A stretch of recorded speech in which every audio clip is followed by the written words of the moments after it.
ओम नमो भगवते वासुदेवाय। ओम नमो भगवते वासुदेवाय।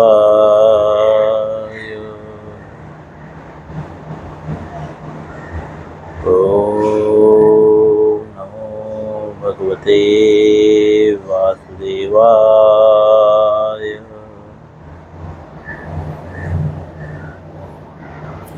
श्रीमद् भगवद गीता अध्याय 5वां, श्लोक संख्या 11।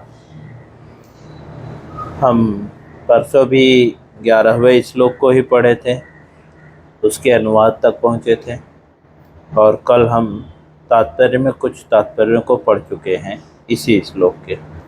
आज पुनः इसी श्लोक के आगे के तात्पर्य को पढ़ेंगे। तो एक बार हम श्लोक पढ़ेंगे, फिर अनुवाद, और फिर पुनः हम जहाँ पे तात्पर्य कल समाप्त किए थे पुनः हम वहाँ से ही तात्पर्य शुरू करेंगे।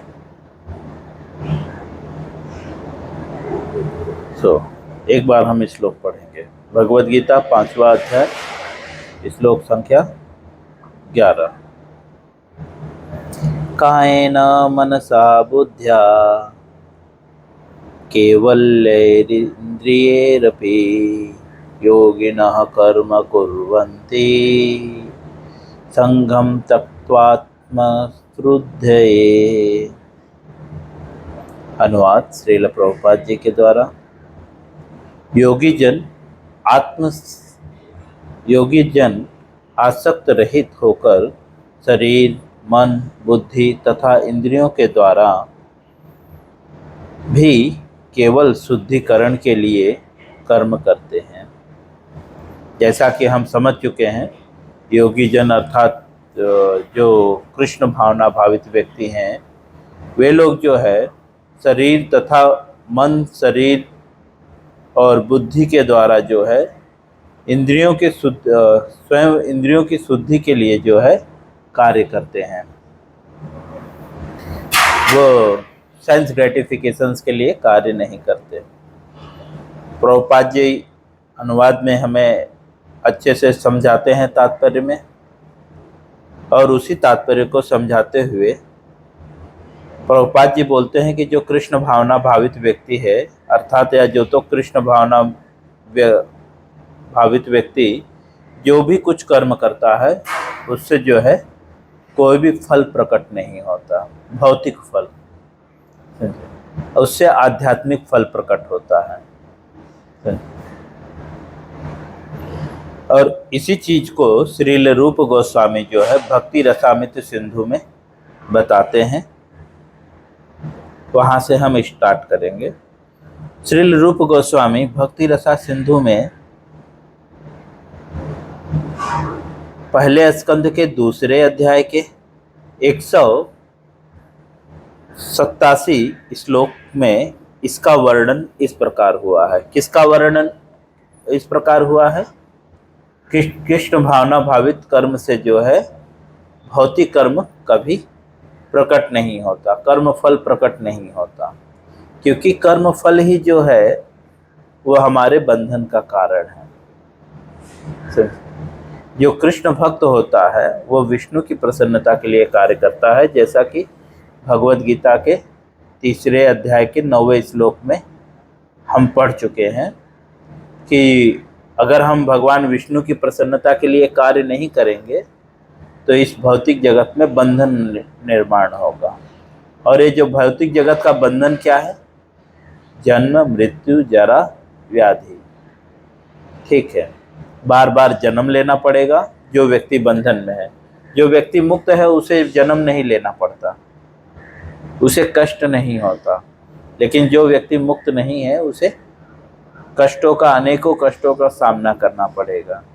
न चाहकर भी उसे अनेकों प्रकार के कष्ट भोगने पड़ेंगे, जैसा कि हम पढ़ चुके हैं।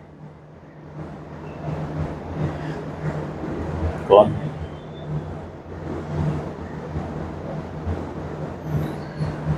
जैसा कि हम पढ़ चुके हैं। अब भक्ति रसा सिंधु में जो है, भक्ति रसामृत सिंधु में जो है वह श्लोक कोड करते हुए कहते हैं, भक्ति रसामृत सिंधु के पहले स्कंद के दूसरे अध्याय के जो है 187 श्लोक में इस प्रकार लिखते हैं, इहा यस्य हरेर्दास्ये कर्मणा मनसा गिरा निखिलास्वप्यवस्थासु जीवन मुक्तः स उच्यते। उसका अनुवाद प्रभुपाद जी लिखते हैं, जो अपने शरीर, मन, बुद्धि तथा वाणी में कृष्ण भावनामृत में कर्म करता हुआ, अपने शरीर, मन तथा बुद्धि तथा वाणी में कृष्ण भावनामृत में कर्म करता हुआ कृष्ण सेवक में व्यक्ति इस संसार से भी मुक्त रहता है।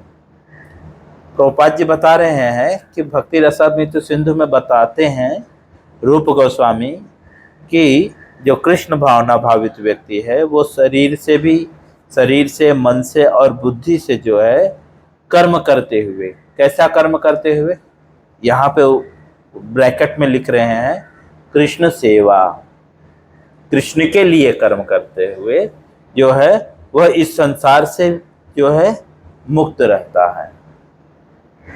अर्थात अगर हमें मुक्त होना है तो क्या करना होगा? कृष्ण के लिए कर्म करना होगा। कृष्ण के लिए कैसे कर्म करना होगा? जैसा कि भागवतम में 9वें स्कंद के 4थे अध्याय के 18 से 20 श्लोक में अम्बरीशी महाराज अपने पुत्रों को बताते हैं। ठीक है। और भगवत गीता के दूसरे अध्याय के 61वें श्लोक के तात्पर्य में प्रभुपाद जी कोड करते हैं भागवतम के पहले 9वें स्कंद के 4थे अध्याय के 18 से 20 श्लोक को। ठीक है। वहाँ पे समझाते हैं किस तरह से जो है कृष्ण की सेवा करनी चाहिए। कृष्ण की सेवा कैसे करनी चाहिए? अपने मन को भगवान के चरणों में लगाकर, वाणी को भगवान के नाम के गुणगान, रूप के गुणगान में लगाकर, जीवा को प्रसाद सेवन में लगाकर, इस तरह से अनेकों चीज़ें वहाँ पे बताई हुई हैं। इस तरह से जो है वह व्यक्ति इस संसार से मुक्त हो जाएगा। अर्थात वास्तव में जो जन्म मृत्यु जरा व्याधि से मुक्त होना चाहता है, हम लोग सामाजिक बातों में यूज भी करते हैं इस चीज़ को कि ये सारी परेशानियों से मैं मुक्त होना चाहता हूँ, तो ये उसी मुक्ति की बात कर रहे हैं। तो हम सारे परेशानियों से जो है कृष्ण भावना अर्थात कृष्ण का सेवक बन के जो है हम मुक्त हो सकते हैं। आगे लिखते हैं, भले ही वह तथा कथित अनेक भौतिक कार्यों में व्यस्त क्यों न रहे। ऐसा तथाकथित मतलब जो कुछ क्षण बाद बदल जाता है, परिवर्तित हो जाता है। अभी ये कर्म है तो दूसरी बात दूसरा कर्म है।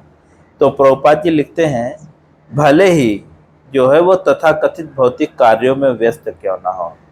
कौन? कृष्ण भावना भावित। क्योंकि भगवान भगवत गीता में जो है 3रे अध्याय के जो है 25वें श्लोक में, 3रे अध्याय के 25वें श्लोक में बोलते हैं कि जिस प्रकार से जो है अज्ञानी जन फल की आसक्ति से कार्य करते हैं, उसी तरह से विद्वान जन को चाहिए कि वे लोगों को उचित पथ पर लाने के लिए जो है अनासक्त होकर कार्य करें। सक्ता कर्मणो विद्वांसो यथा कुर्वन्ति भारत, कुर्यात विद्वान तथा असक्तः चिकीर्षु लोक संगम। कि जिस प्रकार से बुद्धिमान जो मूर्ख व्यक्ति है अर्थात जो अज्ञानी व्यक्ति है वह कर्म करता है, लेकिन फल की आसक्ति में, फलों के आसक्त होने के कारण फल की इच्छा से वो कर्म करता है। उसी तरह से विद्वान जन अर्थात जो कृष्ण भावना भावित व्यक्ति हैं, उन्हें जो है वही कर्म करता है, लेकिन निष्काम होकर, अनासक्त होकर कर्म करता है। क्यों करता है वही कर्म? क्योंकि समाज को सिखाने के लिए। अर्थात जो कृष्ण भावना भावित व्यक्ति है वो सारे प्रकार के कर्म करता है। प्लीज म्यूट करके रखें आप लोग साउंड।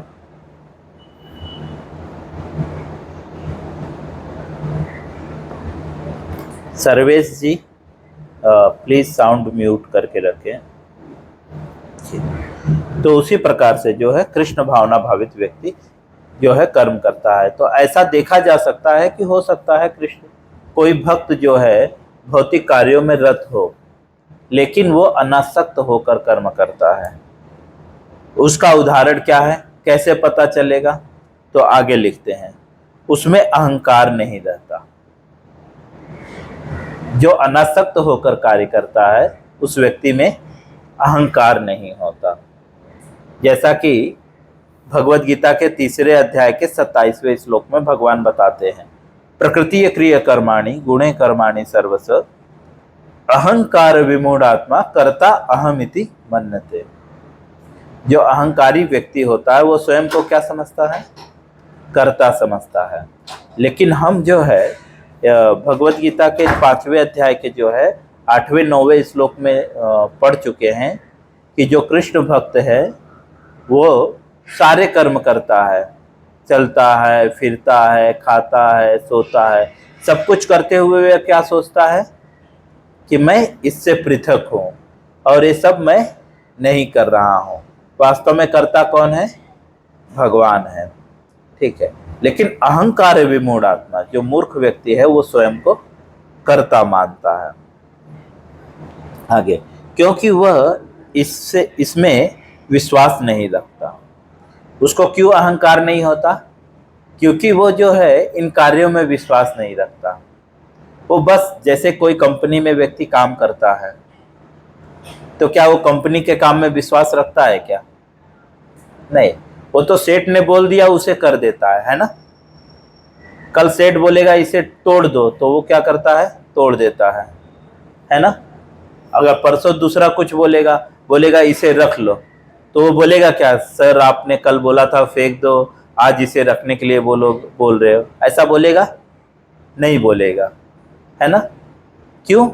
क्योंकि वो इसमें विश्वास नहीं रखता। किस में विश्वास रखता है? वो बस ये जानता है सब भगवान के द्वारा हो रहा है और मेरा कर्तव्य है, मैं कर दिया। राइट। कर्तव्य समझ के कर्म करता है, इस वजह से उसे अहंकार नहीं होता। जब हम अपने कार्य को सिर्फ कर्तव्य समझ के कर्म करेंगे, कर्तव्य मतलब जैसे मेरी पत्नी, बच्चे, मेरे माता पिता, ये मेरा कर्तव्य है उनकी सेवा करना, बस इतना। ठीक है। ऐसा नहीं कि वो मेरे हैं, बट मेरा कर्तव्य है, उन्होंने मुझे जन्म दिया है तो उनकी सेवा करना मेरा कर्तव्य है। उनसे अटैच नहीं होना। ठीक है। डिटैच होकर जो है निष्काम कर्म करना, समझे, आसक्त रहित होकर कर्म करना। ठीक है। तो इस तरह से जो है उसको अहंकार नहीं होता, जो डिटैच व्यक्ति होता है। क्यों? क्योंकि वो जो है ये विश्वास, उसमें उसे विश्वास नहीं रहता कि ये सारे कर्म ठीक है। क्योंकि आज कुछ सेठ बोलेगा, कल कुछ सेठ अलग बोलेगा, है ना। इसीलिए आगे,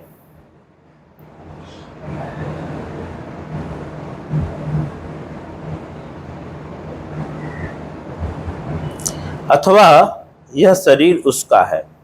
आगे लिखते हैं, उसे विश्वास नहीं, वो विश्वास नहीं रखता कि यह भौतिक शरीर जो है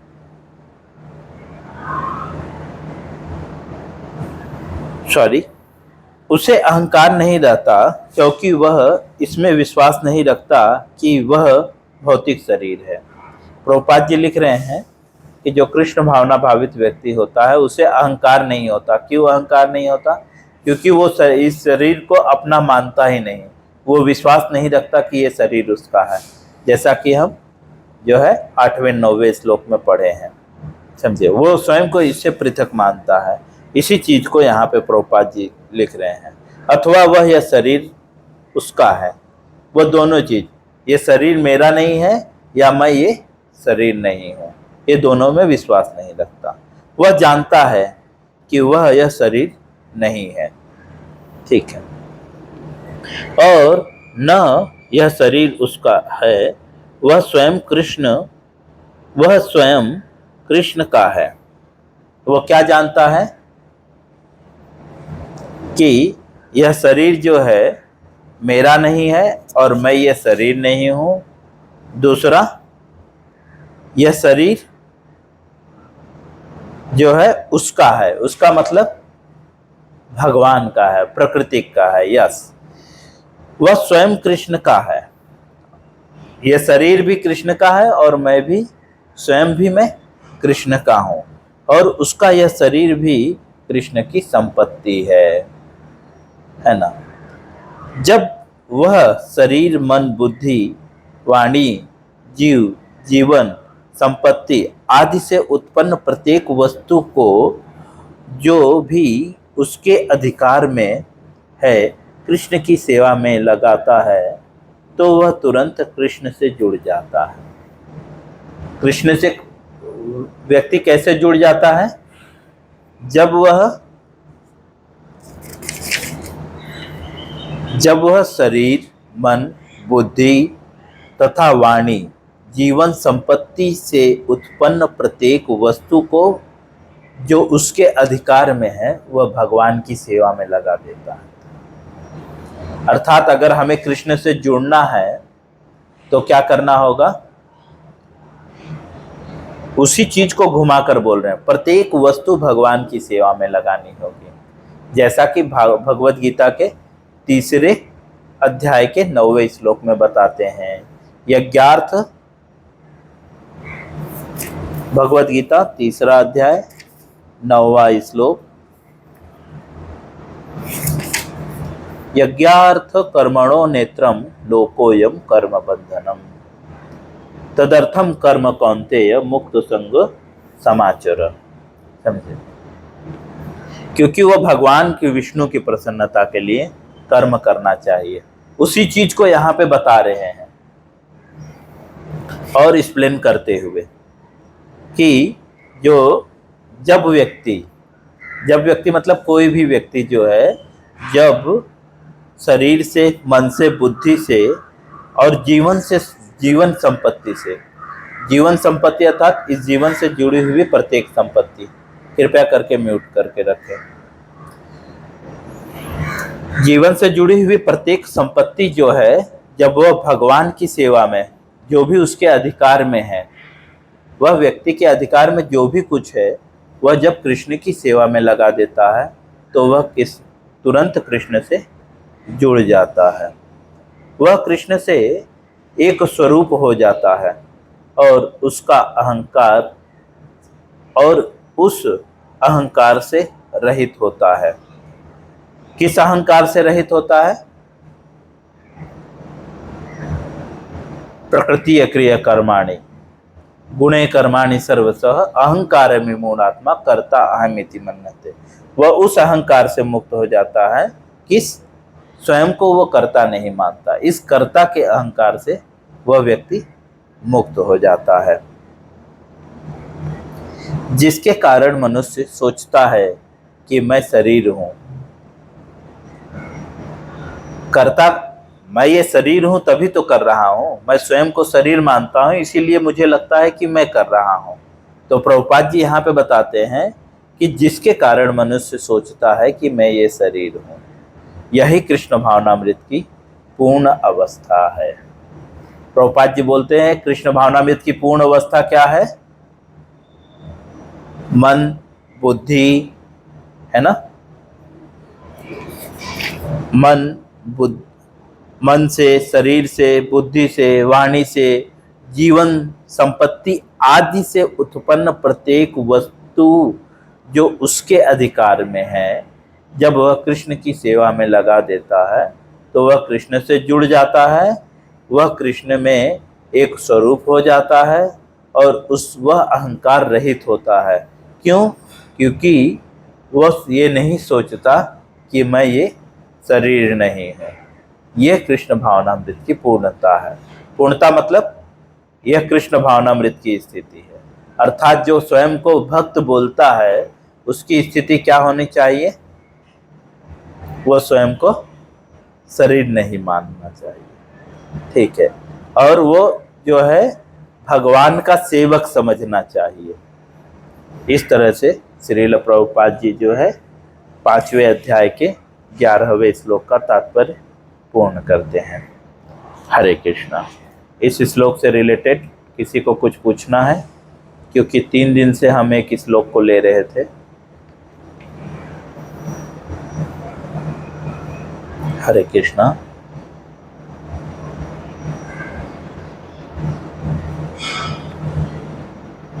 जी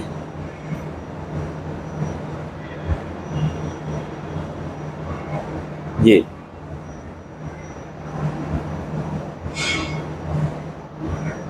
या जी हाँ नहीं, कृष्ण से एक होने का मतलब है कि हम कृष्ण के हो जाते हैं। जैसे आप अपने परिवार के हैं, है ना? तो जब आप अपने परिवार के लिए कर्म कर रहे हैं तभी तो आप अपने परिवार के हैं। अगर आपका लड़का आपसे बिना पूछे कुछ भी करे, आपकी बात नहीं माने, तो आप उसे अपना मानोगे क्या? क्या बोलोगे? ये मेरा नहीं है। तो मेरा होने का मतलब ये नहीं है कि आप में उसमें अंतर नहीं है, आप अलग हो, वो अलग है ना? लेकिन भावना क्या है? ये मेरा है ना? लेकिन इमिडिएटली जब वो अपने स्वार्थ के लिए कार्य करता है तो आप उसे पृथक मानने लगते हो कि तुम मेरे नहीं हो, है ना? और उसको अपने घर से भगा देते हो या तमाम तरह के कष्ट देते हो, है ना? तो यहाँ पे बता रहे हैं कि कृष्ण से एक स्वरूप अर्थात कृष्ण से जुड़ जाने का मतलब है जैसे आपका लड़का आपके परिवार से जुड़ा हुआ है ना। कब जुड़ा हुआ है? जब वह मन से, बुद्धि से, शरीर से, संपत्ति से, उसके जीवन के प्रत्येक जो उसके जीवन की अधिकार है वो प्रत्येक आपकी सेवा में लगाएगा तब, राइट? मतलब वो अगर कमा रहा है, अगर वो अलग से पैसा रखने लगेगा तो आप उसे अपना मानोगे क्या? नहीं मानोगे ना, नहीं मानोगे। या तो ये एक भौतिक उदाहरण है। अब इसी स्तर को आपकी जगह पे कृष्ण को रख लीजिए और अपने बच्चे की जगह पे आपको रख लीजिए। तो हाँ, तो अब आप जो भी कुछ कर रहे हैं अगर वह भगवान को नहीं देंगे तो भगवान के आप होंगे क्या? बिल्कुल नहीं। किस अधिकार से कहेंगे कि मैं कृष्ण का हूं? ठीक है, लेकिन जो भक्त होता है वह सब कुछ जो है उसके अधिकार की प्रत्येक वस्तु को जो है भगवान की सेवा में लगाता है। इसी कारण से जो है वो कृष्ण का हो जाता है।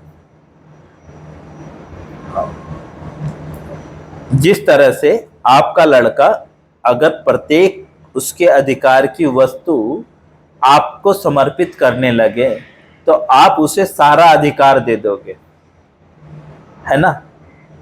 या इतना भी अधिकार दे दोगे कि तू कुछ भी कर सकता है, मैं जो कर सकता हूं वो तू भी कर सकता है ना? इसी तरह से भगवान भी जो है भक्त को सारा अधिकार देते थे और क्या कहते हैं? अहम भक्तो पराधीनो, मैं भक्तों के अधीन। ऐसे जैसे आप जब बच्चा आपके लिए कर्म करने लगेगा तो आप इमीडिएटली जो है भक्त के बच्चे के अधीन हो जाओगे, है ना? बच्चा बोलेगा पापा मुझे ये करना है तो आप मना करोगे क्या? नहीं बेटा, कर ले, तुझे जो सही लग रहा है कर ले, इमीडिएटली हम बोल देते हैं। तो अगर वो अज्ञानता में कुछ गलती भी कर दिया तो आप उसे पनिशमेंट दोगे? नहीं दोगे। क्यों नहीं दोगे? क्योंकि आप उसे अपना मानते हैं, है ना? क्योंकि हाँ, तो आप उसे छोड़ दोगे, जाने दो यार, छोटा अपना ही है, ठीक है। तो इसी तरह से कभी कभी भक्त से कुछ गलती हो भी जाती है तो भगवान उसका दंड नहीं देते। क्यों? क्योंकि भगवान उसे अपना मानते हैं, बल्कि भगवान उसका सपोर्ट कर देते हैं। जैसे कि अर्जुन युद्ध भूमि में जब महाभारत युद्ध छिड़ गया, ठीक है, और अर्जुन ने एक संकल्प ले लिया कि मुझे आज जयद्रथ को मारना है, तो भगवान से पूछा क्या संकल्प लेते हुए? नहीं पूछा, लेकिन भगवान ने उसका हेल्प किया ना। जब भगवान ने देखा कि समय बहुत बीत चुका है और अभी तक जयद्रथ मिला नहीं है, तो भगवान ने एक जो है माया रच दी। उन्होंने सूर्य को ढक दिया और सबको क्या लगा कि रात्रि हो गई है, युद्ध विराम हो गया। और फिर जयद्रथ उसके सामने आकर मजाक उड़ाने लगा अर्जुन का, और तब भगवान ने जो है बादल को हटा दिया, माया हटा दी, और जो है सूर्य दिखने लगा।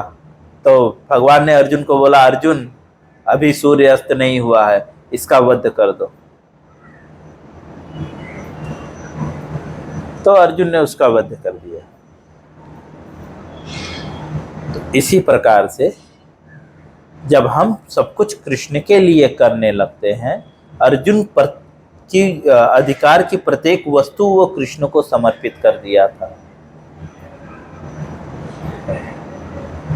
और जो भक्त होता है वो इसी तरह से होता है।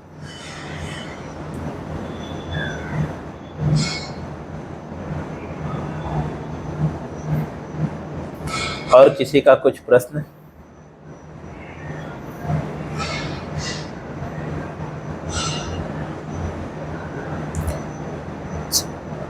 सबको क्लियर हो गया? ये अभ्यास करना है। करत करत अभ्यास ते जड़मति जात सुजान, रसरी आवत जात ते सिल पर पड़त निशान। इसी चीज को भगवान जो है बोलते हैं, नेहा भी क्रमना सोचती प्रत्यवायो न विद्यते स्वल्पमप्यस्य धर्मस्य त्रायतो। भगवान बोलते हैं अभ्यास करो, इसमें कोई हानि नहीं है। थोड़ा सा भी प्रयत्न करोगे ना, हम जो बात कर रहे हैं, जो पढ़ रहे हैं, ये बहुत कठिन है कर पाना, लेकिन थोड़ा भी अभ्यास करेंगे तो हम इस भय से हमारी रक्षा हो सकती है। ठीक, लेकिन अभ्यास कैसे करना है? तत्विद्धि पड़ी प्रातेन परिप्रश्नेन सेवयः उपदिच्छन्ति ते ज्ञानम ज्ञानिनः तत्वदर्शिनः। ठीक, गुरु की शरण में जाकर और विनम्र भाव से उनकी सेवा करते हुए जिज्ञासा करनी है, तब जो है गुरु जो है आपको तत्व दर्शन कराएगा। क्यों? क्योंकि उसने सत्य का दर्शन किया है। सत्य अर्थात कृष्ण, राम नाम सत्य है, बस।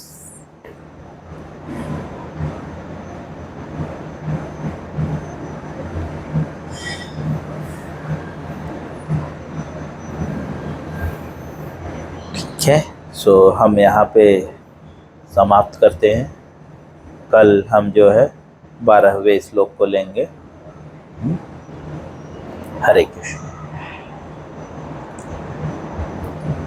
हरे कृष्णा।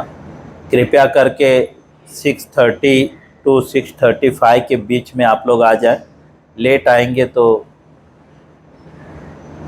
इतना भी बिजी नहीं है, मुझे सब पता है, इसीलिए जो है प्लीज़ 6:30 बजे ही आ जाइए। हरे कृष्ण। हाँ।